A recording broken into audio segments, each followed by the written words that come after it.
Muito boa tarde a todos que nos acompanham em mais esta live da Home Giz, Escola de Negócios. Tenho o prazer de cumprimentá-los em nome da escola. Nessa semana de Lei Geral de Proteção de Dados, é um evento importante, porque a partir de 1º de agosto já é possível a aplicação das sanções administrativas por meio da Autoridade Nacional de Proteção de Dados.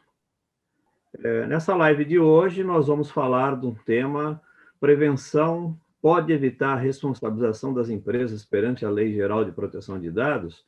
Eu tenho assim uma satisfação muito grande de receber a doutora Cláudia Lins Montenegro, que vai falar conosco sobre a responsabilidade objetiva e subjetiva das empresas, né, para efeito dessa questão. A doutora Cláudia é sócia do escritório Vieira Montenegro Advogados, tem amplo conhecimento em direito empresarial, direito do consumidor, direito digital, proteção de dados, tanto no Regulamento Europeu de Proteção de Dados, como na Lei Geral de Proteção de Dados, conhecimento de tecnologia e compliance, e é membro efetivo da Comissão de Direito Digital da OAB São Paulo, na subseção Butantã. Cláudia Lins Montenegro, que prazer recebê-la. Boa tarde. Boa tarde, professor Cláudio. Um prazer é meu e uma honra estar participando, iniciando aqui como um dos palestrantes para tratar de um tema que nos é tão caro, que é a proteção de dados, LGPD, e começar, de uma certa forma, começar não, né? Já em trabalhar cada vez mais a conscientização de todos, porque a NPD está aí, já na porta, e a gente tem que tratar justamente dessa conscientização. Muito bem. Cláudia, você outro dia publicou um artigo no LinkedIn, né, em que você falava dessa questão da responsabilidade subjetiva das empresas no contexto da Lei Geral de Proteção de Dados. Eu já começaria, primeiro, agradecendo as pessoas que estão nos acompanhando, tanto pelo Zoom, na plataforma da Home Giz, como pelo YouTube, no canal YouTube da Home Giz, em que, inclusive, essa live ficará gravada para quem quiser acompanhar depois, e tenho certeza que muita gente vai querer, porque o assunto é muito relevante, né? E você falava dessa questão da responsabilidade subjetiva. O que é isso? O que vem a ser responsabilidade subjetiva perante uma lei? Sim, eu posso começar colocando como que eu cheguei a essa análise, tá? Através da interpretação da LGPD sob o ponto de vista do direito privado, né? Porque nós temos a ótica, se a gente visar a responsabilidade dos agentes de tratamento sob o viés do direito público, nós vamos endereçar a responsabilidade respeitando a Constituição e indo direto para a responsabilidade objetiva, quando os atos forem comissivos mediante uma ação e de acordo com o enunciado do STF, através de omissão, que aí entraria também na responsabilidade subjetiva. Então, com relação à parte específica do direito privado, que foi o cerne lá do meu texto, que eu foquei tanto no direito, no Código Civil, como no Código de Direito do Consumidor, eu elenquei isso diante do rol de deveres e omissões, abstenções e deveres que os agentes de tratamento terão, e está enunciado na lei, está legitimado lá, tá, em todos os requerimentos que ele deve seguir. Tá? Então, se a gente observar todos esses deveres, esse plexo, esse alargamento de deveres que os agentes de tratamento têm e está contido na lei, a gente começa, de uma certa forma, sai daí uma interpretação de por que o legislador estaria, de uma certa forma, inserindo tantos deveres e abstenções para os agentes de tratamento. Então, em cima dessa interpretação, você pensa, se ele está inserindo essas abstenções, esses deveres, era para ser seguido e diligenciados. Então, há como é que eu posso dizer, há uma condicional, se a gente observar nos artigos que trata especificamente da responsabilidade, há sempre uma condicionante para aplicação de qualquer responsabilização aos agentes de tratamento, tá? E se nós formos voltar para a responsabilidade objetiva, que seria aqui a responsabilidade objetiva, que a gente, para o ato, para o dano ser já justificado, não precisaria da culpa, nem da negligência, nem da imperícia e nem da imprudência, né? O dano não precisa, de uma certa forma, estar caracterizado nenhum dos elementos de culpa para já ser, de uma certa forma, configurada a responsabilidade objetiva. Porém, dentro do próprio ordenamento jurídico da LGPD, nós encontramos o quê? Uma ligação, que é nosso artigo 46, que é 45, aliás, que é especificamente a ligação com o Código de Defesa do Consumidor, né? Que faz a interligação colocando o titular de dados na figura do consumidor, então equipara-se ao consumidor, a lei geral, a lei do direito do Código de Defesa do Consumidor. E se a gente for observar pelo Código de Defesa do Consumidor, o Código de Defesa do Consumidor, nós temos ali enumerados, tanto nos artigos 12 ao artigo 14, está muito claro a responsabilidade objetiva, né? Que independe de culpa, está muito claro nos artigos, que isso é um fator bem importante para a gente prestar atenção e deixar claro, mais uma vez, a subjetividade da lei da LGPD. Porque nenhuma das cláusulas, nenhuma dos artigos da lei, você encontra essa palavrinha independente de culpa. E o que a gente, de uma certa forma, prevê, identifica, tanto no Código de Defesa do Consumidor, que coloca a responsabilidade objetiva, como em um artigo específico, que é o 927 do Código Civil, que coloca expressamente sujeito independente de culpa, né? Então, você percebe que o legislador, ele quer, de uma certa forma, já deixar muito claro para a intenção dele, que seria não aplicar para os outros casos a responsabilidade objetiva, apenas nos casos relativos ao Código de Defesa do Consumidor, e considerando que o consumidor ele já está colocado, ele já tem uma garantia, né, de uma garantia fundamental da Constituição, ele já tem uma garantia superior à proteção de dados, porque a gente ainda não, no caso, esse direito ainda não está individualizado na Constituição, ele ainda não conseguiu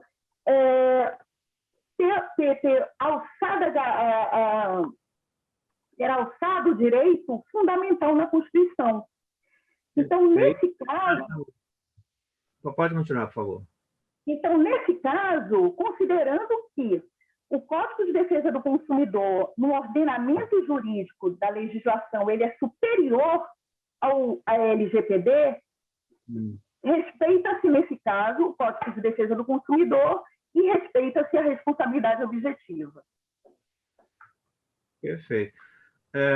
O que significa que a Lei Geral de Proteção de Dados, embora ela trate de proteção de dados pessoais e numa extensão da privacidade, e aí sim, que é um item previsto na Constituição brasileira, no artigo 5º da Constituição brasileira, ela não assume o papel de punição ou de perspectiva de responsabilizar quem deixe de cumprir a lei, pura e simplesmente, né? E aí vai remeter às administrativas da NPD, porque é o cumprimento de uma lei geral sobre proteção de dados, mas não em relação ao direito mais geral, não sei se seria esse o termo correto, de que o simples fato de um incidente de segurança, ou o simples fato não, porque já é uma coisa grave, né? Mas um incidente de segurança, um vazamento de dados, não é passível de responsabilização da empresa, porque teria que fazer toda a verificação da culpabilidade dela. Esse Exatamente. raciocínio, né? Mas, assim, existe um projeto, uma proposta de emenda constitucional em votação, está parado até no Congresso, né, que inclui no artigo 5º da Constituição Federal a proteção de dados. Essa inclusão na Constituição resolveria essa questão, trazendo a responsabilidade objetiva para dentro da LGPD? Eu entendo que na leitura da lei, eu entendo que não, a princípio não. Ele vai colocar a proteção de dados como um direito fundamental, uma garantia fundamental, como a privacidade o é. Ele vai individualizar, já é um direito individualizado, considerando a LGPD, mas ele vai alçar a uma categoria de direito fundamental. Mas ele não está alçando, dentro do direito privado, a uma objetividade, porque seria inócuo você observar a lei e ter diversos deveres, e você considera, se a gente considerar que hoje em dia a tecnologia está muito avançada, então é muito mais fácil um criminoso, algo acontecer, uma invasão acontecer de forma muito mais progressiva em termos de avanço da tecnologia do que numa empresa conseguir a tempo hábil a mesma tecnologia para sua segurança. Você concorda que hoje os hackers estão muito mais avançados em termos de tecnologia do que efetivamente uma empresa, do ponto de vista de proteção? É muito mais fácil eles conseguirem entrar no seu sistema do que a gente fica trabalhando um pouco na proteção. Eles vão e a gente vai na defensiva, né? Porque eles conseguem, às vezes, isso. Exatamente. Tem um dado de que, por segundo, acontece no mundo 350 ataques de cibercrimes, né? E o Brasil é o terceiro país que mais sofre ataques. Exatamente. Então, seria muito injusto para as empresas elas serem responsabilizadas objetivamente por um dano, tendo inúmeros deveres de vigilância, de salvaguarda, de diversos deveres que está desde o início da lei, se você for dentro dos fundamentos, dos princípios, até o final especificamente da segurança, seriam inócuos essa extensão de deveres e omissões que a lei propôs para os agentes de tratamento. Se o dano ocorrer, eles já vão ser responsabilizados.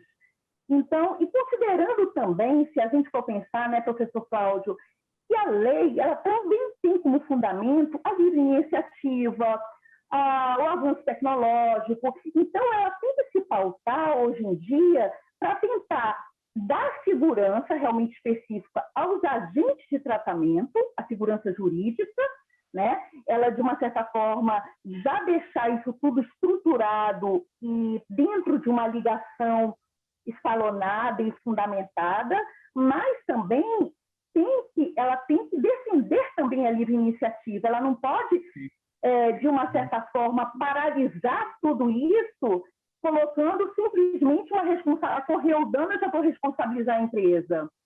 Então, se a gente for observar a lei por si só, você depreende dela, já de cara, o cerne dela como uma responsabilidade objetiva, a gente partindo principalmente do ponto de vista do direito privado. Uma das defesas da lei, inclusive durante todo o período de discussão da consulta pública, tudo, é que a lei viria para dar segurança jurídica e econômica às empresas e a proteção de dados aos titulares de dados, né? Eu quero entender que, inclusive, essa questão da responsabilidade subjetiva tem muito a ver com isso, né? Mas com o artigo 52 da lei, que fala das sanções administrativas dentro de uma série de itens lá, inclusive multa, que é a grande preocupação das empresas, né? O que incomoda imediatamente as empresas brasileiras é o valor da multa, né?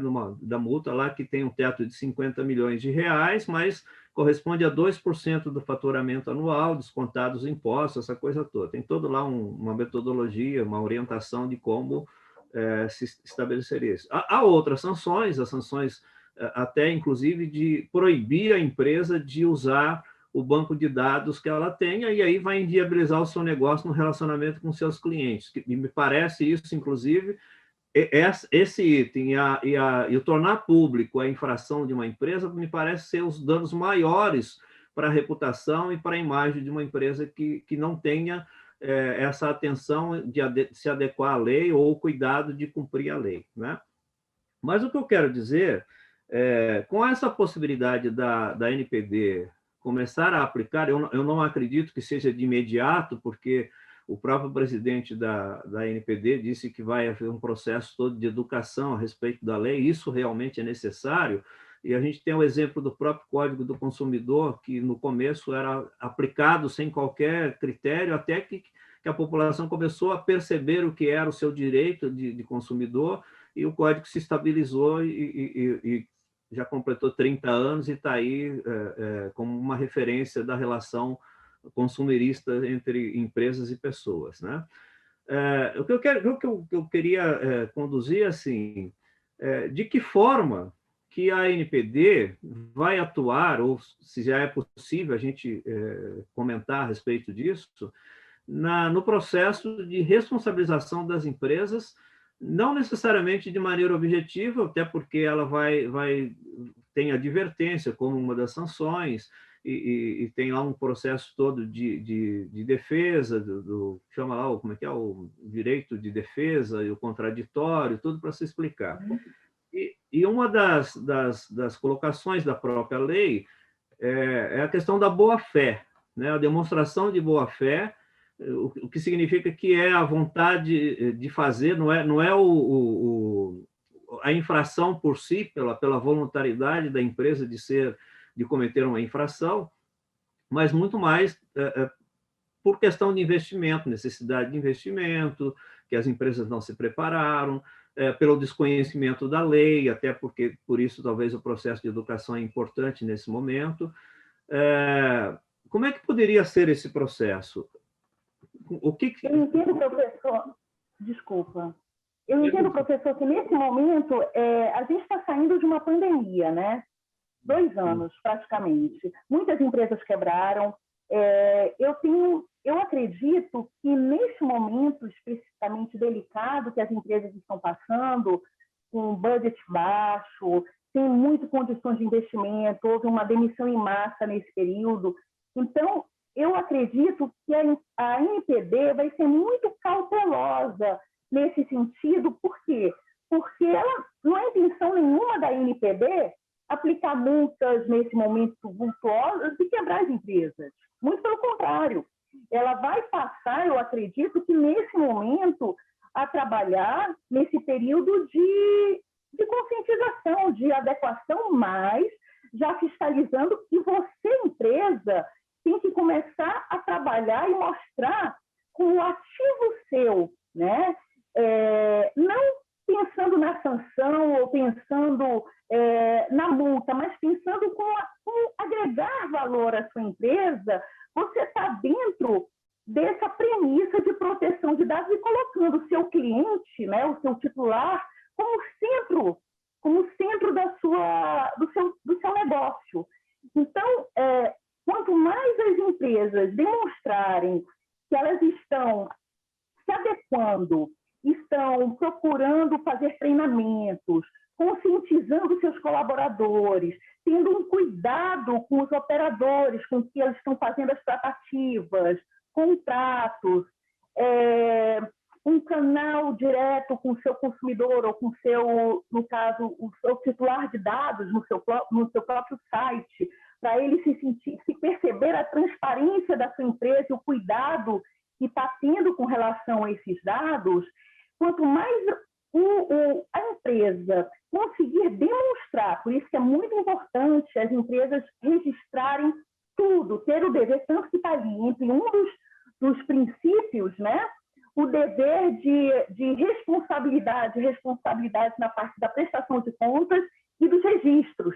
Então, eu entendo que as empresas, todo o procedimento no que tange ao tratamento de dados, tem que efetivar os registros, porque isso, na hora de alguma fiscalização, porventura, que a ANPD possa questionar, ele consiga demonstrar, através de um largo rol de documentos, um manual de política de privacidade, e, de uma certa forma, está tendo esse cuidado dentro da empresa com relação a essa proteção de dados, entendeu? Então, eu entendo que, nesse momento, a ANPD, respondendo sua pergunta, vai ser cautelosa, mas a empresa também tem que fazer a sua parte do outro lado, de começar a trazer isso como um ativo para ela, tá? Agregando valor, mostrando que ela é diferente do seu concorrente, que não está, de uma certa forma, adequando a empresa. Então, ela mostra para o seu cliente, para o seu consumidor, o seu diferencial. Então, ela começar a olhar a LGPD não como uma legislação apenas sancionadora, mas uma legislação que traga a ela um ativo, um valor, e com isso ela cresça perante ao mercado e ao seu cliente, aos seus consumidores. Muito bom. Eu queria, no intervalo aqui, uma pausinha, para cumprimentar e agradecer a participação da Jô Dias, do Carlos, Daniela Nogueira, Samuel, Júlia Gruba, Lívia Souza e Cirele Souza. E tem aqui um comentário do Carlos Montenegro, que ele acha que é um tema bastante interessante e que merece análise de seus impactos, né? É evidente, né? A lei em si e essa questão de responsabilidade, eu sempre digo que a lei é extensiva. Extensiva não significa que tudo aquilo que está escrito ali é só aquilo, né? Você tem uma série de coisas que nós estamos discutindo aqui, questões que a lei não traz, não evidencia, não traz claramente, até porque ela diz o que fazer e não como fazer, né? E também não é papel da lei explicar o que vai fazer no seu próprio cumprimento. O que me leva a lembrar, você falou aí em algum momento dos agentes de tratamento, né? E a lei traz algumas figuras, né? Que são chamados agentes de tratamento de dados com deveres em atenção em relação aos titulares de dados. Como é que a gente consegue ver na lei quais são esses agentes de tratamento e o que eles especificamente devam fazer no cuidado com a proteção de dados dos titulares e também em relação à empresa para adotar essas medidas que você, de uma maneira ou de outra, falou bem genericamente, né? A lei traz toda uma orientação do que se fazer. Como parênteses, assim, é importante que as pessoas conheçam a lei, isso é fundamental, né? Não só diretor de empresa, gerente de empresa, mas o próprio titular de dados precisa conhecer a lei, né? Até para defender seus direitos. E isso é um exemplo. Porque é um direito nosso, sim. Esse é um exemplo que o Código do Consumidor nos ensinou, né? Quer dizer, levou tempo de aprender que nós tínhamos direitos de consumidor. E hoje nós temos direito de cidadão, de titular de dados que são bastante valiosos para quem os tem, para quem os detém que usa, independentemente da gente ter conhecimento, né? Eu até outro dia eu fui comprar um medicamento numa farmácia e me pediram o CPF, né? Até em desacordo com uma lei estadual, né, 14.301, se eu não me engano, que diz que está proibido as farmácias pedirem CPF dos seus clientes, né, sem explicar o porquê e sem informar como que vão ser usados. E obriga a colocar um cartaz explicando isso para que o consumidor tenha conhecimento de que existe essa lei e que ela deva ser cumprida pelas farmácias. Eu até hoje, eu frequento muita farmácia, porque eu sou diabético, então preciso me cuidar, né? E eu não vi nenhuma farmácia da minha cidade que esteja de acordo com essa lei. Okay? Nenhuma, eu também não. Concordo com o senhor, professor. Eu acho que eu acho que foi exatamente como o senhor mencionou, como o Código de Defesa do Consumidor, que hoje a gente vai em qualquer estabelecimento comercial e encontra ali o manualzinho do Código de Defesa do Consumidor na bancada, eu acho que vai demorar um pouco para os consumidores, aí no caso os titulares de dados, sentirem que é um direito deles e começarem a lutar pela essa exigência e esse direito, né? Eu acho que é um processo educativo, nesse sentido das empresas, da imprensa, das redes de comunicação de uma maneira geral, e de cada um, a gente conseguir fomentar. Quanto mais a gente conseguir fomentar essa cultura, essa educação, eu acho que a gente vai estar ajudando não só as empresas, mas cada um de nós, né? A guardar os seus dados e ter uma proteção individualizada com relação a isso. Saber o que outros estão ganhando com seus dados pessoais, né? Se tem um valor. Exatamente. Por exemplo, nesse dia da farmácia foi me oferecido um desconto de 20% sobre o medicamento, tá? E eu perguntei o porquê. Aí me disseram que, por eu ter usado um cartão de crédito meu há mais de 10 anos num determinado estabelecimento comercial, eu estava lá, o meu nome estava lá, que eu era cliente daquele estabelecimento, então eu tinha direito a 20%. Para você perceber o quanto nossos dados estão sendo compartilhados, principalmente nesse momento de que o e-commerce é muito forte, né? E a pandemia aumentou mais ainda, e a gente não tem nem conhecimento, a gente não sabe nem por quê. Você vai, faz uma compra, usa o seu cartão, está resolvido o problema, né? Só que aquele dado ele é compartilhado com vários outros estabelecimentos. Eu queria aqui também trazer uma pergunta da Jô Dias. Ela quer saber quais são as ações essenciais para se adaptar à LGPD. Você me mandou um PowerPoint. Você quer apresentar isso? Eu gostaria, porque de uma certa forma eu até ali enumerei uns 10 pontos que seriam interessantes de mostrando exatamente os deveres, as abstenções e os deveres dos agentes de tratamento. Vamos apresentar isso, então? Por favor, professor, eu agradeço.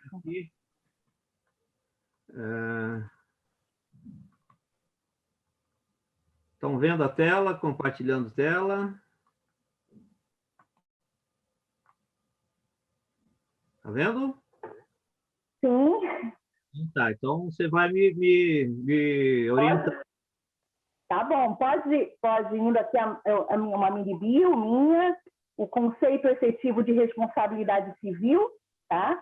Eu coloquei de maneira clara para entender que seria o dever de reparação, né? De maneira ampla, que sofre prejuízos, são assim os danos provocados numa situação onde a pessoa sofre prejuízos patrimoniais ou extrapatrimoniais como consequência de atos ilícitos.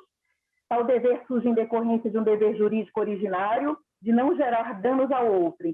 Então, há um dever jurídico originário e o sucessivo seria o reparar, que aí seria a reparação da responsabilidade civil.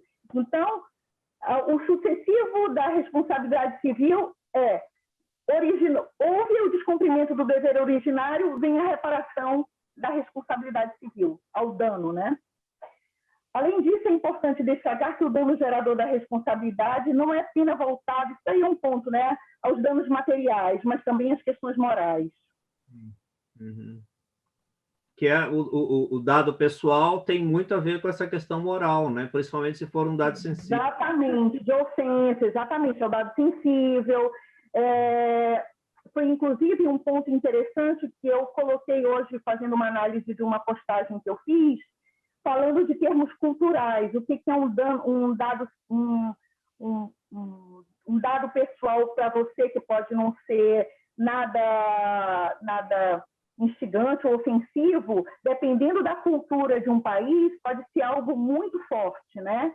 Então, isso também tem que ser analisado, que a gente às vezes divulga algo, uma fotografia, algo nesse sentido, que para você não é nada, no seu país é algo normal, banal, e num país uma pessoa rezando numa igreja ou mostrando qualquer outro, a cor da sua pele, isso pode gerar um grau ofensivo muito grande, pode gerar até situações mais drásticas, né?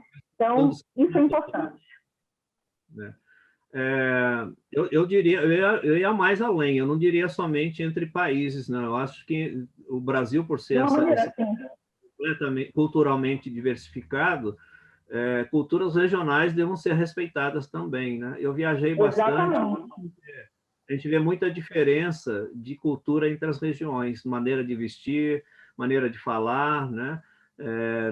Na prática religiosa, uma série de coisas assim. Então, o senhor colocou tudo. O Brasil é um país continental, né? Que tem vários, se a gente for perceber, todos, diversos estados com as suas culturas e suas regiões com as suas culturas e suas similaridades, né? Posso passar? Pode passar, por gentileza. Aqui eu fiz o conceito, coloquei conceitualmente o da responsabilidade aquiliana, né? Que é a responsabilidade civil que decorre, que é a nossa responsabilidade extracontratual, que é a subjetiva, no caso, que decorre da prática de um ato ilícito, né? Que está definido no artigo 186 e 187 do Código Civil. Então, a responsabilidade subjetiva, ela já é clara e definida, já tem seu artigo definido no Código Civil. Então, colocando que a lei civilista, ela com exceção dos seus artigos ali, que tem os artigos definidos, com 927, se eu não me engano, 932, que configuram de maneira diretiva a responsabilidade objetiva. Muito bom. Vamos em frente? Por favor, professor. Aqui eu fiz a diferenciação entre a responsabilidade subjetiva e a objetiva, para ficar claro para as pessoas entenderem por qual seria a diferenciação de uma ou de outra, né? Foi o que eu mencionei anteriormente, que a subjetiva é aquela que invoca a violação de um direito por conta, né, de ferir um dano patrimonial ou extrapatrimonial. Mas isso é baseado na culpa, né, no senso causador, que seria ela é lastreada numa imperícia, na negligência, ou isso tem que ser comprovada a culpa do seu agente ou do agente causador desse dano, que houve a sua culpa. Na objetiva, não há necessidade da culpa, tá? Quando a lei assim o disser, já havendo o dano, provado o dano, já é considerada responsabilidade objetiva. É o que a gente encontra, como eu mencionei anteriormente, no Código de Defesa do Consumidor. Tá. Pode passar, professor, por favor. Aqui eu já mencionei para deixar exatamente algumas condicionais, para deixar claro, é o primeiro artigo da lei da parte de responsabilização da Lei Geral de Proteção de Dados, tá? Que seria o artigo 42. Então, aqui eu mesmo grifei para deixar claro essa condicional. Olha lá. O controlador ou operador, em razão do exercício da atividade de tratamento de dados pessoais, então está deixando claro que quando eles estiverem tratando dados pessoais, ele causar a outro um dano moral, individual ou coletivo, e se violarem a legislação de proteção de dados, ou seja, se está comprovado que o operador ou o controlador incorreu nessa violação, aí sim ele seria obrigado a repará-lo, tá? Aí aqui nesse parágrafo primeiro é interessante porque coloca o operador, colocando ele, porque se você pensar de maneira inicial, o controlador, ele é o dono, é o responsável realmente pelo tratamento de dados, né? E que o operador, ele só está obedecendo as orientações do controlador, tá? Mas no parágrafo primeiro, aqui o legislador deixou que, a fim de assegurar a efetiva indenização do titular dos dados, nesse caso, ele tira a posição do controlador de responsável, porque se aqui ficar comprovado que o operador não seguiu as instruções de maneira correta, tá, do controlador, ele será culpabilizado. Inclusive, a lei não é clara com relação a isso, não como é no caso do GDPR, que é uma obrigação entre o controlador e o operador de firmarem um contrato, né? Inclusive, há uma sanção lá pelo órgão regulador da União Europeia com relação a isso. Se houver o descumprimento, se eles perceberem que não há esse contrato entre o controlador e o operador, já é passível de sanção essa falta de um instrumento regulatório entre ambos, né? No Brasil... Então, o que a doutora está dizendo é que, na Europa, em função do regulamento europeu, o GDPR estabelece que o controlador tem que contratar formalmente um operador. Exatamente. E estabelecer. No Brasil, a lei não fala disso. Não fala nisso, mas ela menciona que deve seguir as instruções lícitas do controlador. Como o senhor pode ver aqui, vocês podem ver aqui que eu deixei negritado essa informação do legislador. Aqui, como seriam essas instruções lícitas do controlador?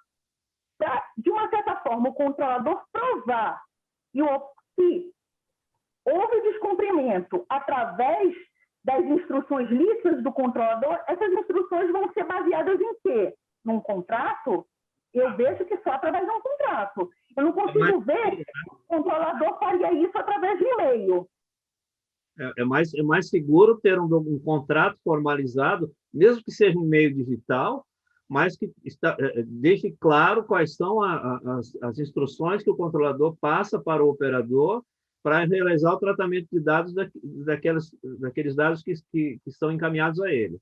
Né? A forma de armazenar, de proteger, se vai compartilhar com alguém ou não, se vai contratar um suboperador, precisa também estar autorizado pelo controlador. Nada melhor que um contrato para deixar tudo isso claro e documentado, né? E com foros para discussões se vierem a acontecer, não é isso? Eu acho que, nesse caso, nós temos que ser bem conservadores com relação à nossa interpretação e cautelosos com relação a isso. Então, quanto mais formalizado e essas instruções estiverem, de uma certa forma, claras, é muito mais fácil para o controlador se defender diante de uma NPD ou diante de uma ação judicial, né?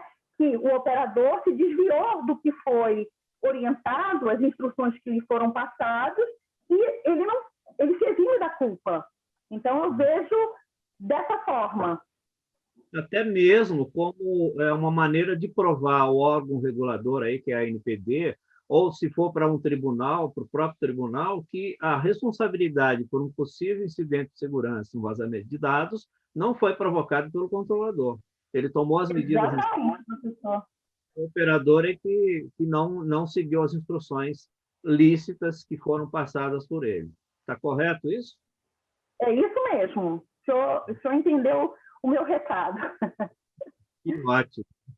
Vamos em frente? Vamos em frente. Aí aqui eu menciono também, né, que dentro do próprio artigo 42, que aqui a gente coloca que os controladores que estiverem diretamente envolvidos no tratamento que decorrem dos danos do titular respondem solidariamente. Então, aqui está colocando a cadeia toda, né, deles como solidários, caso um deles estejam envolvidos, né, os controladores. E, no parágrafo 2º, é interessante que o juiz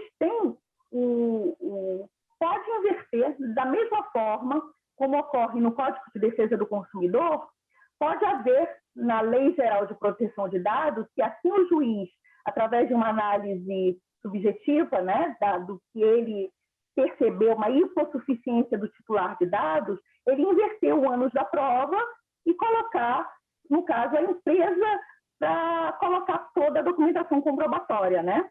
Inverteu, porque quem causa o dano é que tem que provar. Nesse caso, que acusa, alega o dano, tem que provar. Nesse caso, o juiz pode inverter e colocar a própria empresa, no caso, o controlador, para comprovar, né, se ele perceber essa hipossuficiência, para comprovar que foi diligente, que percorreu todos os deveres e abstenções mencionados na lei. Por isso que é importante a empresa se adequar à lei, né? Porque o processo de adequação, e aqui eu vou antecipar um pouquinho, eu não respondi ainda a Jô Dias, né? Porque eu queria que você, do que você está falando, muita coisa já é o que é necessário fazer para se adequar à lei. Mas sendo objetivo, né? Quanto mais a empresa adotar medidas técnicas, administrativas, operacionais de atendimento à lei, mais ela vai estar em condições, nessa situação que você está falando, né, de provar que, no caso do juiz inverter o ônus da prova, dela ter documentação suficiente para provar que ela cumpriu, ela agiu de boa fé, ela atendeu o máximo possível da lei, o que não foi possível é por questões outras que não é por falta de vontade ou disposição da empresa de fazer aquilo.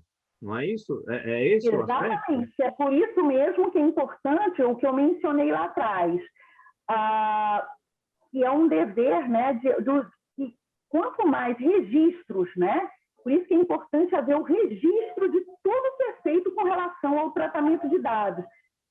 Tanto o registro quanto todo o processo de adequação, de conscientização da empresa. É bom ter tudo isso documentado para mostrar toda a trajetória que a empresa teve para poder trabalhar e estar em compliance com essa nova lei. Doutora Cláudia, a senhora está falando questão de documento, de registro. A lei se volta apenas para o digital? Como que eu vou fazer? Não? De forma alguma. Por isso, professor, que é muito complicado você fazer como é que eu posso dizer, implementação dentro de uma empresa, né? Porque você, para conseguir mapear os dados, você tem, além dos dados digitais, o que nós temos no meio digital, né? na nuvem, dentro de um dispositivo, tem os dados físicos, tudo que estão nas gavetas, tudo que estão nos arquivos, os post-its, os documentos que são deixados na portaria, normalmente, em papel. Então, você tem que mapear todo esse fluxo de dados e dar um tratamento adequado e seguro. Então, o mesmo cuidado e o mesmo tratamento que você vai conceder ao meio digital, você tem que observar no meio físico. A lei é clara com relação a isso, tanto o meio digital quanto o meio físico. Podemos seguir aqui? Podemos, professor. Vamos lá. Aqui também, voltando, né, que eu coloquei, eu deixei de maneira clara, apesar de terem até o artigo 46, eu deixei muito evidente o artigo 42, a menção da reparação dos danos coletivos, tá? Então, há o direito do titular de dados, através de ações coletivas, pleitearem os seus direitos. E aqui, que aquele que reparar o dano ao titular teria também o direito de regresso, né, contra os demais, à medida que a sua participação no evento danoso.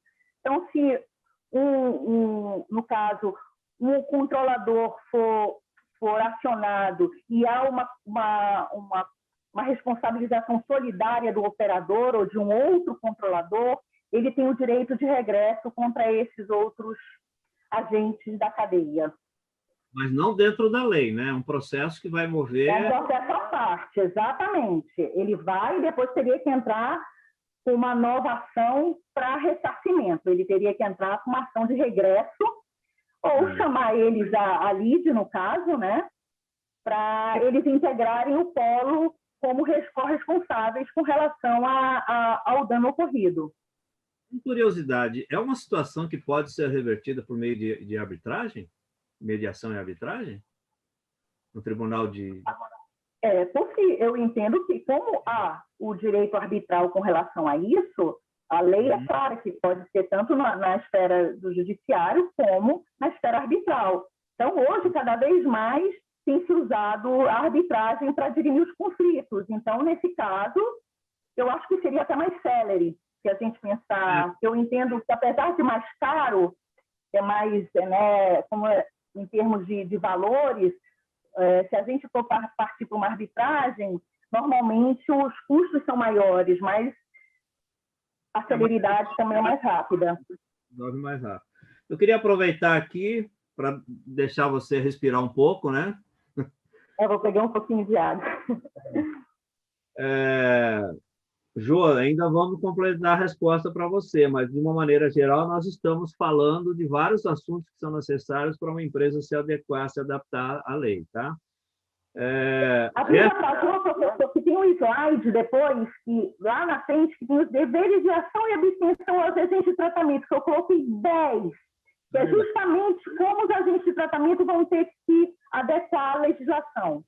Mas então, deixa eu aproveitar aqui e fazer um comercial. A HomeGIS tem um curso a respeito de Lei Geral de Proteção de Dados, exatamente para formar consultores internos nas empresas, de maneiras que eles possam contribuir para que suas empresas se adequem à lei, se adaptem à lei, né? Não é formação de encarregado de dados, não é formação de DPO, mas é um curso, como nós estamos num processo de educação da lei, de conhecimento da lei, de culturamento da lei, a HomeGIS tomou a decisão de fazer esse curso falando sobre a Lei Geral de Proteção de Dados, mas não somente no texto da lei. Ela amplia de uma maneira que a gente, inclusive, está fazendo aqui, né? Porque é necessário você saber como que eu trato de um dado sensível, o que é dado sensível e qual a possibilidade desse dado sensível ser identificado não só dentro daquele rol taxativo que a lei traz, né? Tem muita coisa que está ali que acaba, como você mesmo falou, quer dizer, uma pessoa numa igreja orando de cor negra, ela pode sofrer um processo de discriminação porque é um dado sensível dela que está sendo exposto, né? Exatamente. A Jéssica Romero da Mota está cumprimentando você. Parabéns, Cláudia. Eu reforço o cumprimento. Obrigada, Jéssica. Obrigada. Eu vou dar um oizinho para os meus amigos trilheiros que estão aí. Juliana, todo mundo. Paulinho está dizendo para você assim, muito bem pontuado, doutora Cláudia Montenegro. É necessário fomentar a cultura da privacidade e proteção de dados, aquele que a gente falou lá atrás sobre a questão, inclusive, de se tornar um item da Constituição Federal no artigo 5º lá dos direitos, né? Sim. A Raquel Bernardes, que está comentando aqui, se a empresa demonstrar sua preocupação prévia, certamente terá um tratamento diferenciado. E é isso que nós estamos falando, né, doutora? Quanto mais a empresa demonstrar a sua vontade, a sua disposição em se adequar à lei... de adequar-se, né? Inclusive, a lei fala disso, né? Sim, ela é clara, ela é taxativa com relação a isso. E com certeza, a NPD vai analisar cada ponto de boa fé, de boa vontade da empresa de estar se adequando. Isso tudo eu entendo que vai ser observado pela NPD.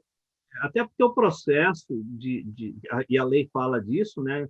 Direito ao contraditório, legítima defesa, direito de defesa, isso tudo está dentro dessa formalização da lei, né? Exatamente.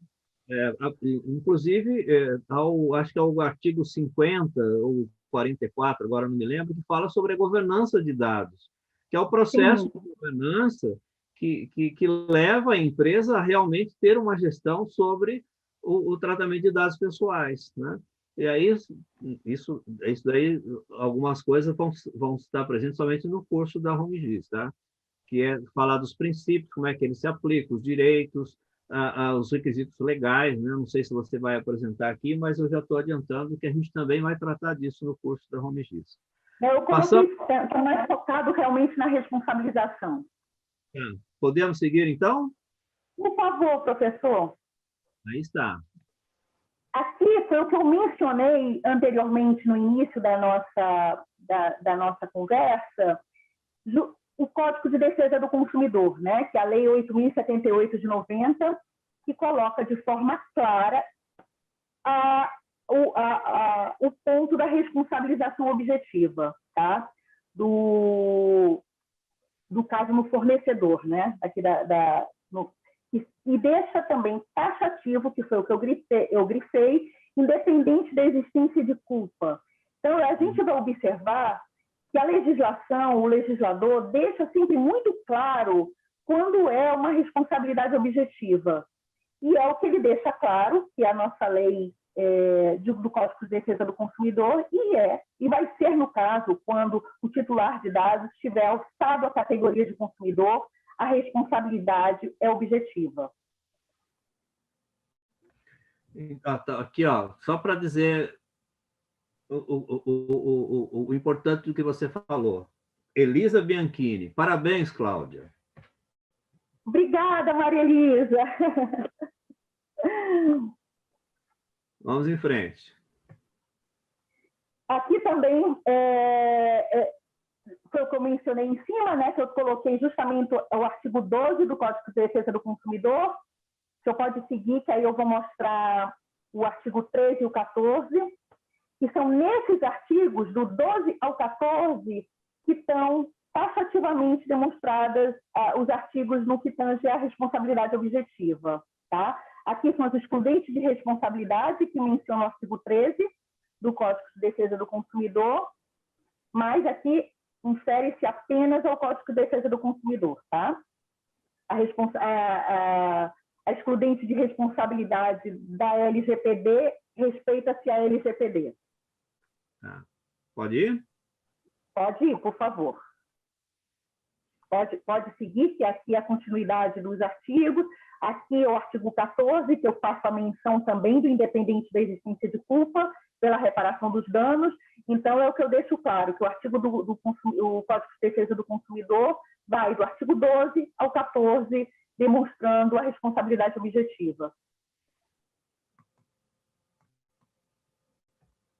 Aqui é que eu enumero a extensa lista de abstenções e deveres dos agentes de tratamento na LGPD.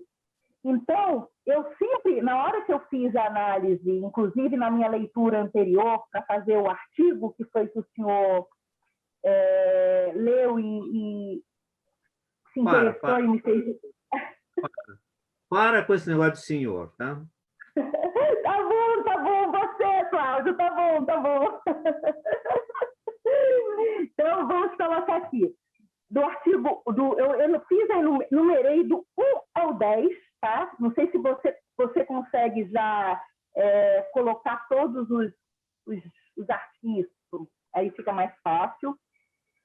O que acontece, o que eu acho interessante, que ela difere das outras. Por isso que eu mencionei na minha publicação, que eu entendo que a LGPD ela tem uma característica própria, diferente das outras, tá?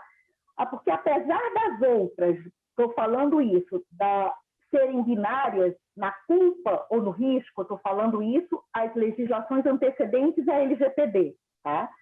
No caso, culpa, o Código Civil, e no caso, a responsabilidade objetiva, o Código de Defesa do Consumidor. Pela primeira vez, nós temos, considerando todo o avanço tecnológico, tudo que nós temos com relação a essa inovação dos meios digitais, uma legislação que coloca de uma maneira extremamente extensiva deveres de vigilância, tá? E de requisitos de precaução, de cautela com incidentes. Então, eu vejo que é a primeira vez que a gente consegue ver numa legislação esse rol de deveres que a gente nunca tinha visto anteriormente no que se falava de proteção de dados. Por isso que eu digo que ela tem uma conotação própria, que ela tem uma característica própria com relação à responsabilidade dela, ao ponto da responsabilidade subjetiva, né? Porque por mais que ela, de maneira clara, para mim, eu visualize que ela deixa muito clara que o legislador quis inserir a culpa se houver qualquer descumprimento desses deveres de ação e abstenção. É pela primeira vez que há uma série de pontos que tratam de vigilância, de segurança, de tratamento de incidentes, de requisitos que nós não tínhamos anteriormente no que tange à proteção de dados. Tá? Então, aqui, o que eu numerei, que eu vou colocando um por um, que eu coloquei de uma maneira tão extensiva, ela tem um plexo gigante de alargamento de deveres, né? E você pode colocar, desde o início, a observância cumulativa e incondicional de todos os princípios da proteção de dados. Então, a lei é taxativa que tem que haver observância dos princípios. A disponibilização de forma clara, adequada e ostensiva das características de tratamento de dados. Então, a lei é clara e ostensiva nessa característica. A publicização acerca dos tipos de dados coletados. Ela exige que os dados sejam publicizados, né? A abstenção de coleta de dados desnecessários. A disponibilização de informações claras no tratamento de dados de crianças e adolescentes. A manutenção de dados em formato interoperável e estruturado. Pode seguir, professor. Que é o banco de dados, né? Que é o banco de dados, exatamente. A comunicação de convênios de uso compartilhado de dados à autoridade nacional. A adoção de medidas de segurança, técnicas e administrativa aptas a proteger os dados pessoais de acessos não autorizados e de situações acidentais ou ilícitas de destruição. A perda, alteração e comunicação ou qualquer outra forma de tratamento inadequado ou ilícito desde a concepção do produto ou serviço, seria o privacy by design. E a adoção das melhores práticas de segurança da informação. Então, se você observar, todos, né, observarem na hora da leitura da lei, há, desde o início até o final, uma série de deveres e abstenções que os agentes de tratamento vão ter que seguir, né, para se adequar, para estar em conformidade com a lei, obedecendo esse critério, do início ao fim. Se um agente de tratamento, seja controlador ou operador, deixar de cumprir qualquer um desses 10 itens que você enumerou, ele está infringindo a lei, está violando a lei, é passível de sanção? Por isso que eu entendo que sim, tá? Ele tem que... Aí é isso que é um ponto. Aí tem que ter as demonstrações do porquê. Por que ele não cumpriu, né? Eu acho que aí vão ter que ter os meios probatórios de demonstrar. Se ele conseguiu cumprir até 80% do que está aqui, eu vejo que está bem amenizada qualquer responsabilidade dele com relação a isso. Mas se vamos supor, algum ponto específico dessas abstenções e deveres não foram devidamente cumpridas, eu entendo que tanto a NPD, como se isso foi levado ao judiciário, tem que ser comprovado, porque se ele tiver como, de uma certa forma, se eximir de uma responsabilidade, comprovando, como eu falei, através de registros, de documentos, ou porque ele não conseguiu por alguma razão, por falta realmente de condições, por estar trabalhando no meio no meio do processo de adequação, eu acho que tudo é defensável se o controlador, a empresa, conseguir mostrar aquilo que falamos anteriormente, a boa-fé. Muito bom. Antes da gente seguir, queria cumprimentar a Raquel Bernardes. Ela manda um recado que os trilheiros estão presentes. Francisco Montenegro. Ai, Chico! Cumprimentando você, esclarecedora palestra. E a Julie Gruba, é isso mesmo? Julie Gruba? Isso, é Juliana. A Juliana, tá. Ela faz um comentário que as vantagens de se utilizar a mediação para empresas são inúmeras, pois trata-se de um procedimento mais célere, econômico e confidencial, trazendo tranquilidade para a empresa tratar seus conflitos, né? Ela tem um comentário que é previsto no artigo 52, parágrafo 7 da LGPD, eu não sei o que ela está se referindo, mas eu acho que é esse último comentário que a gente falou, de se deixar de cumprir uma desses 10 itens, estaria violando a lei, né? Sim. Podemos seguir? Por favor, professor. Tem mais um aqui, ó, dever de comunicação do Exatamente. Exatamente, isso daí é primordial. Olha aqui, você tinha numerado e não tinha, exatamente, isso é primordial. Qualquer incidente, eu entendo, por menor que seja, deve haver a comunicação, acho que temos que ser conservadores com relação a isso e comunicar a NPD. Até porque a gente não sabe a extensão do incidente, a dimensão dele. Exatamente, exatamente.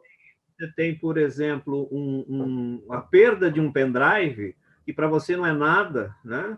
Mas ele contém dados de um contrato, de pessoas que estão negociando com você. Esse é só um incidente de segurança, mas se isso for levado a um outro computador e a pessoa obtiver os dados que estão ali, aí é um vazamento. Então, e é bom deixar bem claro, professor, que as pessoas, às vezes, não têm tanta ciência que o incidente não é só um vazamento. Foi exatamente o que você mencionou. Um incidente pode ser apenas um dado que foi subtraído do seu computador pelo seu colega de trabalho. Então, um incidente pode ser qualquer dano, né, ao dado efetivamente, não só o vazamento. Então, vamos em frente. Aqui foi também a dupla inserção, aqui eu coloquei, que seria, que eu mencionei logo no início, que não era o foco, mas para deixar claro, porque a responsabilidade na nossa lei há os entes públicos, né? Então, como a gente está falando da LGPD, e quando eu fiz a publicação no LinkedIn, eu havia mencionado apenas a responsabilidade no âmbito da esfera privada. E é bom deixar claro que, por mais que não estejam nos artigos ali das entidades públicas, dos entes públicos, a responsabilidade não esteja maior detalhamento com relação à responsabilização, a gente entra na esfera fazendo uma interpretação mais abrangente, não é preciso a gente ir além e entrar na Constituição e verificar que qualquer responsabilidade, né, a gente teria que ir dentro da Constituição e entender que a administração pública, que seria, no caso de uma responsabilidade, um ato comissivo, né, do ente público, ele obedece à responsabilização objetiva. Tá? Então, vou ler aqui: a administração pública, administração pública direta e indireta de qualquer dos poderes, da União, dos Estados, do Distrito Federal, dos municípios, obedecerá aos princípios da legalidade, impessoalidade, moralidade, em todos os princípios. Pode mudar, professor, por favor. As pessoas jurídicas de direito público, prestadoras de serviço, responderão pelos danos aos seus agentes, nos casos de dolo ou culpa. Então, eles colocam que há o direito de regresso, que o ente público ele não pode trazer nenhum dano ao particular, então, diretamente sendo um ato comissivo, a responsabilização é objetiva, tá bom? Porém, há uma decisão do STF, que aí eu já coloco posteriormente, por isso que eu coloco a dupla inserção da responsabilidade civil. Pode mudar, professor, por gentileza. Eu coloco para os atos comissivos, né? A responsabilidade objetiva para os atos comissivos. O que seria um ato comissivo? Seria um ato de ação, né? Então, o tratamento e o compartilhamento irregular dos dados. Então, quando for evidenciado esse dano, né? Pelo Estado, né? Pelo um dos agentes de tratamento que seja da esfera pública, seria, no caso, a responsabilidade objetiva. Porém, a gente tem uma decisão do STF que trata, isso tudo está evidenciado tanto no STF, ele discrimina que os atos comissivos são de responsabilidade objetiva e os omissivos para abstenção, nos casos de responsabilidade, seria responsabilidade, subjetiva, tá? Então, nos casos de omissão da esfera pública, a responsabilização é subjetiva. Que aí seria aqui, eu coloquei como exemplo, a não observância das normas de prevenção e de segurança da informação. Tá? Perfeito. Então, eu coloquei o conceito aqui que, independente da responsabilidade subjetiva ou objetiva, é requisito para qualquer um a indenização efetiva da demonstração do dano. Sem qualquer, o pedido indenizatório não poderá prosperar.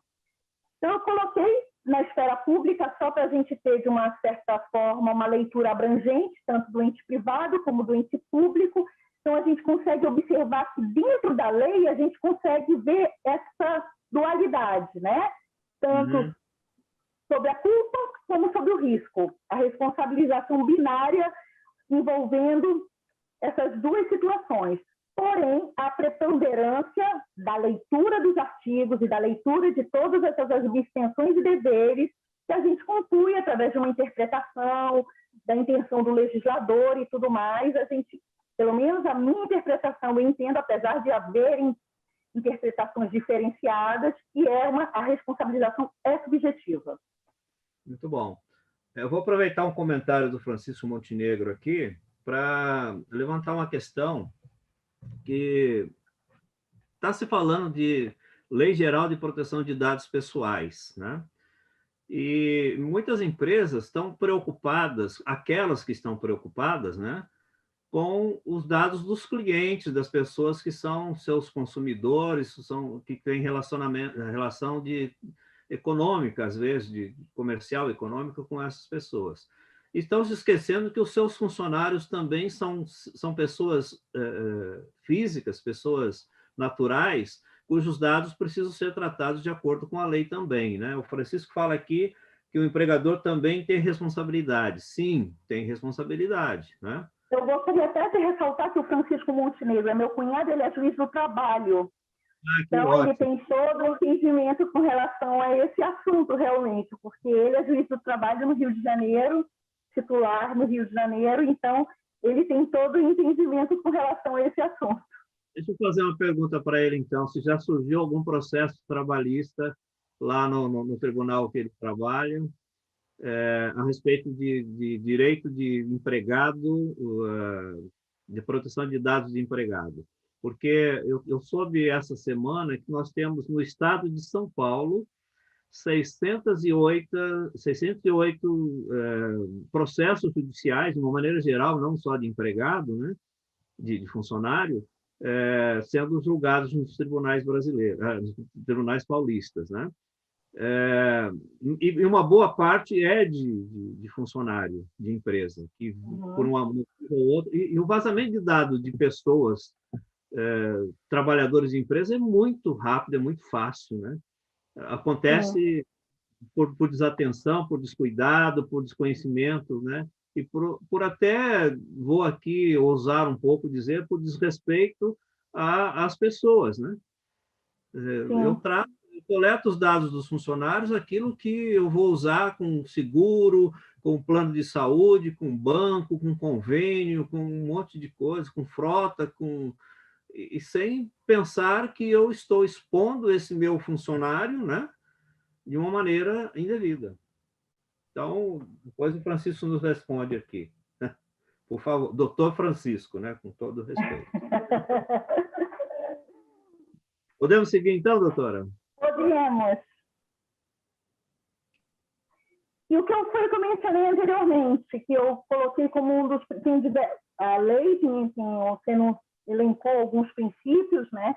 Mas eu separei justamente esses dois princípios, que seria o fomento à livre iniciativa e a segurança aos agentes de tratamento, que é para deixar claro que o legislador ele não teve a intenção, não teria a intenção de colocar diversos óbices, né, e diversas dificuldades, responsabilizando os agentes de tratamento por um dano sem haver uma averiguação de culpabilidade com relação a isso. Porque a intenção da lei, é clara, é fomentar a livre iniciativa, os avanços tecnológicos. Então, há uma preocupação com relação ao avanço e o empreendedorismo também, né? Mas respeitando sempre a segurança dos agentes de tratamento, tendo como cerne central o titular de dados.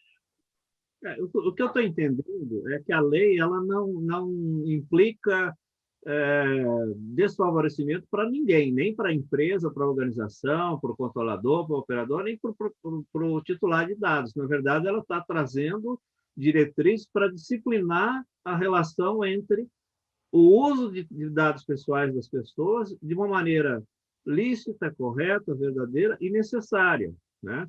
Tanto que Exatamente. ela tem alguns que a gente chama de base legal, que, na verdade, a lei traz como requisito legal, dizendo que os tratamentos de dados pessoais só podem ocorrer dentro daqueles 10 itens que estão lá, né? E vai desde o consentimento até a proteção ao crédito e tal, uma série de coisas assim, que precisam ser conhecidos para poder, na adequação, e complementando aqui mais uma parte da resposta da Jo, o conhecimento da lei leva a entender como é que são usados os princípios, os direitos e os requisitos legais, né? Podemos? Podemos. Esse eu acho que é o último slide. Ah, é? Verdade. Não é o último. Eu coloco aí os contatos, exatamente. Então tá, então voltamos aqui a nós dois. Você pode disponibilizar o slide. Como é que é? Depois você pode disponibilizar o slide, se alguém assim o quiser, doutor. Eu disponibilizo. Doutora Cláudia, eu acho que a gente falou de tudo, né? Dentro de responsabilidade, sim. Eu queria aqui, então, de uma maneira bem geral, né? Porque isso, eu digo que a adequação à lei é muito trabalhosa, né? Ela não é difícil, não é complicada, desde que você conheça a lei e conheça todas essas particularidades que, de uma maneira ou de outra, você precisa entender e conhecer, porque, embora não presente na lei, a lei, de uma maneira ou de outra, faz referência a essas, ao Código Civil, à Constituição Federal, ao Marco Civil da Internet, a lei de acesso à informação. Acesso à informação. Então, você precisa ter uma biblioteca mínima de documentos que vão ser necessárias para você entender o que a lei especificamente quer dizer sobre determinadas questões, né? Exatamente. Mas, assim, para dar uma geral para a Jo, né, convidando ela, inclusive, se possível, a participar do curso da HomeGIS, um processo de adequação das empresas à Lei Geral de Proteção de Dados tem que envolver, de uma maneira ou de outra, algumas etapas que a gente chama de conscientização, ou seja, conhecimento da lei, treinamento das pessoas a respeito de como proteger e tratar dados, né? Fazer um mapeamento dos dados e dos seus processos, de que maneira esses dados são usados, por que são usados, né? Adequá-los à lei de acordo com os princípios de finalidade, necessidade, adequação, qualidade, acesso, uma série de coisas. Implantar os processos todos, definir, revisar ou elaborar uma política de privacidade. E aí quem tem site precisa tomar muito cuidado com isso, né? Porque não é disponibilizar uma política enorme de privacidade num site, até porque a política não é externa, ela é interna, é de conhecimento interno, né? No site você coloca um aviso de privacidade para dizer aos usuários do seu site que dados que você coleta, quais cookies você tem coletando dados, de que maneira que você usa, com quem compartilha, por quê, qual é a finalidade. Enfim, e monitorar e realizar auditorias, implantar uma governança de dados na empresa para fazer tudo isso estar bem gestionado, bem gerenciado, né? Uma maneira bem objetiva é isso. Então, tem muita coisa para ser feita, né? Mas não é um trabalho difícil. O que é fundamental é o conhecimento da lei, e por isso que a gente tem feito essas lives. Essa é a semana da LGPD, nós começamos hoje com a doutora Cláudia Montenegro, amanhã nós vamos falar com uma equipe um comitê de implantação da lei, né, de uma empresa daqui da região de São Carlos, né, lá de Mirassol, se eu não me engano, que está implantando a lei, né, está se adequando à lei. Na quarta-feira, nós vamos falar com a doutora Flávia Lozen, que é uma advogada especialista em Lei Geral de Proteção de Dados também, e é Compliance Officer de uma grande instituição financeira, e com o Adriano Tenari, que é um engenheiro de sistemas, para a gente abordar um pouco questões relativas à tecnologia da informação, né? até porque eu tenho visto que boa parte das empresas, na ânsia de se adequar à lei, estão implantando o sistema de segurança da informação, que é a segurança da empresa, mas estão esquecendo que precisam pensar na proteção de dados das pessoas. E na quinta-feira nós vamos trazer o Fabrício da Mota Alves, que é um top de Lei Geral de Proteção de Dados, de GDPR no Brasil. Inclusive, ele é do Senado, foi indicado para representar o Senado no Conselho Nacional de Proteção de Dados, é o coordenador da Frente Parlamentar de Proteção de Dados, né? E foi também um dos elementos que encaminhou essa questão da lei no Brasil, né? Desde o começo tem discutido, tem mostrado aos parlamentares a importância da aprovação dessa lei. Então, essa é a nossa semana de LGPD, tá? Com esse conteúdo que a doutora Cláudia já mostrou que ele é ímpar, né? A gente não tem isso detalhado e aprofundado dessa forma, com todo respeito a outras instituições que têm promovido discussões a respeito da Lei Geral de Proteção de Dados. Eu quero acreditar que a gente tem mais aqui o Francisco Montenegro, doutor Francisco, por favor. Está dizendo aqui sobre a minha pergunta, né? Que ele ainda não pegou nenhum caso. Está em Petrópolis, na Serra Fluminense. Na capital deve estar chegando os primeiros casos, provavelmente contra bancos. Sim, é evidente, contra bancos. Eu acredito, inclusive, que esse é o setor em que setor de banco, setor de saúde, que envolve farmácia, laboratórios, hospitais, clínicas, é onde a gente vai ter mais problemas de implantação da lei e mais risco, mais vulnerabilidade das empresas em relação à aplicação da lei, né? A Julie Gruba, material excelente seu, nós vamos disponibilizar, Julie, e se a gente vai disponibilizar, sim, nós vamos disponibilizar o seu material com autorização da Cláudia, tá? Cláudia, eu estou assim, enriquecido. Muito obrigada. Que bom, professor, obrigada. Obrigada pelo convite, obrigada pela oportunidade. Estou sempre à disposição quando precisar. Esse é um assunto apaixonante que eu tenho cada vez mais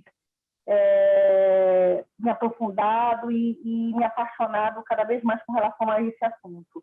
E estou à sua disposição sempre que precisar de uma contribuição para lhe ajudar no que for necessário.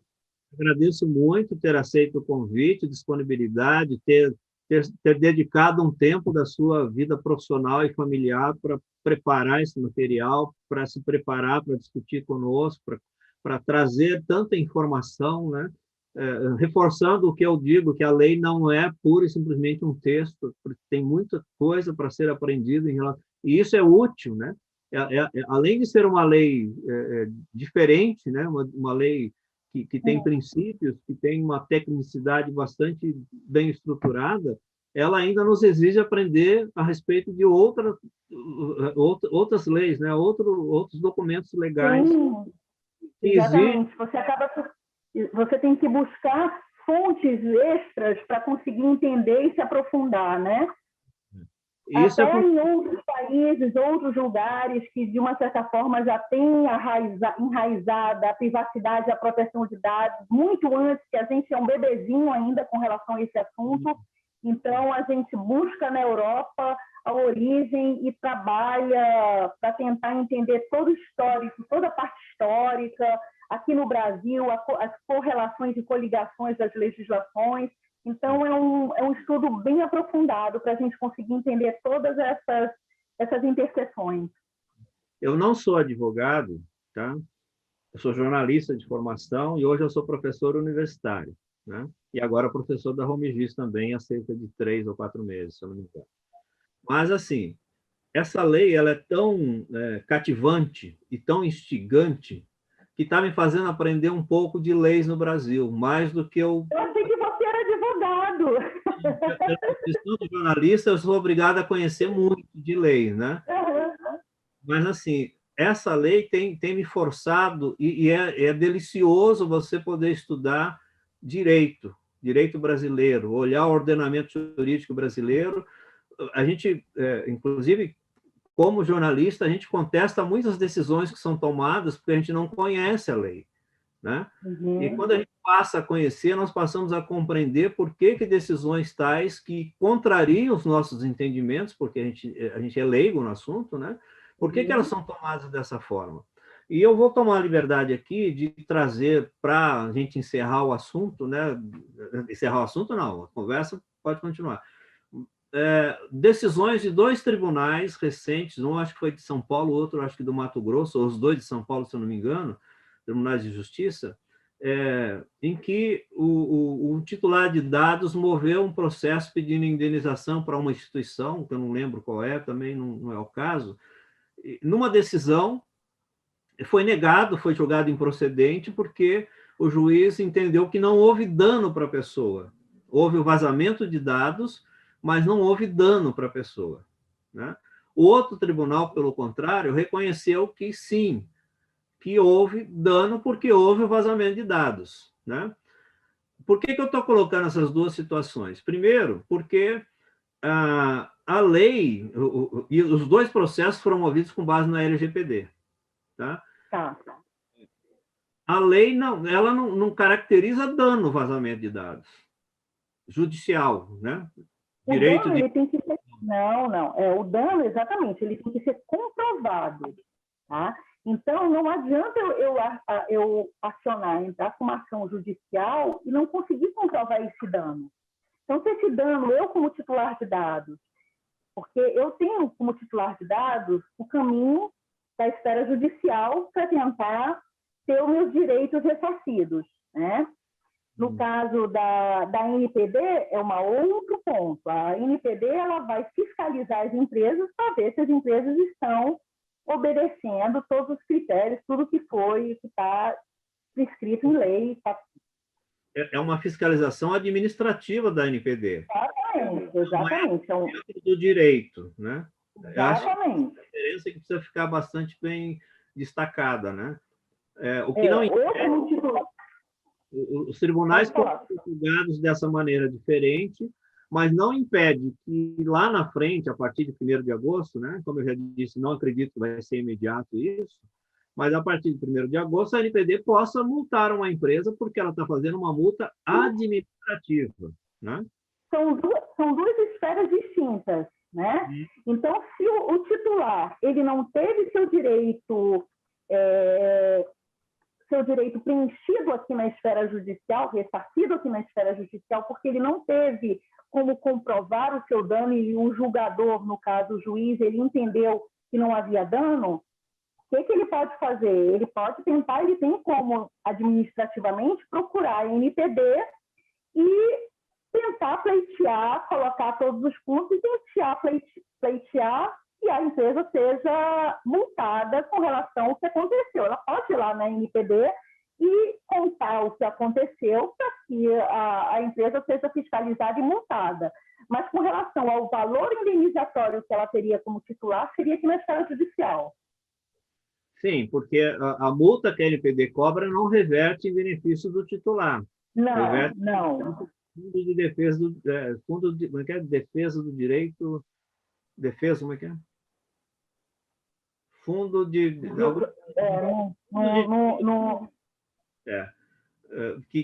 fundo específico. Então, é importante assim, quando um titular de dados sentir que houve um vazamento que é prejudicial a ele, e quiser reclamar a NPD, ele pode, mas não com a pretensão de que reclamando e a NPD constatando que houve o dano para ele, do uso irregular dos seus dados, ele vai ser indenizado de alguma forma. A multa Exatamente. não é dele, né? Então, a indenização somente na justiça mesmo, né? Na esfera judicial, que ele, como titular, vai em busca do ressarcimento do seu direito, se ele se sentiu lesado. Mas, para isso, não é condição que, ao momento que houve um vazamento, que ele alegue isso, que ele vai ser ressarcido. Ele tem que comprovar, exatamente, se a empresa do outro lado comprovar que foi diligente, que foi o que aconteceu, eu acho que efetivamente até com o próprio JBS, que demonstrou que foi super diligente, que tinha todo o material, todo o manual, e foi diligente e foi uma reclamação trabalhista, inclusive, do sindicato. E não houve nenhum dano configurado. Então, eu estou chamando a atenção para isso porque sobre o receio de que, como aconteceu com o Código do Consumidor, né, que as pessoas se sintam lesadas no uso dos seus direitos e comecem a procurar a NPD, procurar a justiça de uma maneira assim, né? Eu vou ganhar, sabe? Não é assim, né? Não é assim. Exatamente. Na justiça, ele precisa provar o dano, né? E na NPD, ele não terá benefício nenhum, a não ser a correção do tratamento de dados dele, se porventura estiver... Exatamente, isso mesmo, professor. Então, tá bom. Doutora... Aqui, tem alguns comentários aqui. A Elisa Bianchini, excelente explanação, parabéns pelo evento. Em nome da Home Registro, eu agradeço muito, inclusive pela participação de todos vocês, engrandecendo a nossa conversa. E o Carlos Montenegro deu o nome do fundo, Fundo de Defesa de Direitos Difusos. Perfeito, Carlos, obrigada. Muito obrigado. Muito obrigada, professor. Foi um prazer, mais uma vez. Eu tinha certeza que seria excepcional, mas não saberia que ia começar essa semana de lives tão bem, tão positivo, tão agradável. Muito obrigado mesmo, tá? Obrigada, tá bom. Já também estou muito feliz de ter sido a primeira a iniciar essa trajetória de lives que vou estar aí firme e forte, assistindo todas, para aprender com todo mundo. Normalmente a gente fala que fecha com chave de ouro, nós estamos abrindo com chave de ouro e aí imagina como é que vamos fechar essa semana. Obrigada. Muito obrigado, viu? Obrigada, tchau, tchau. Obrigada a todos, colegas. Obrigada.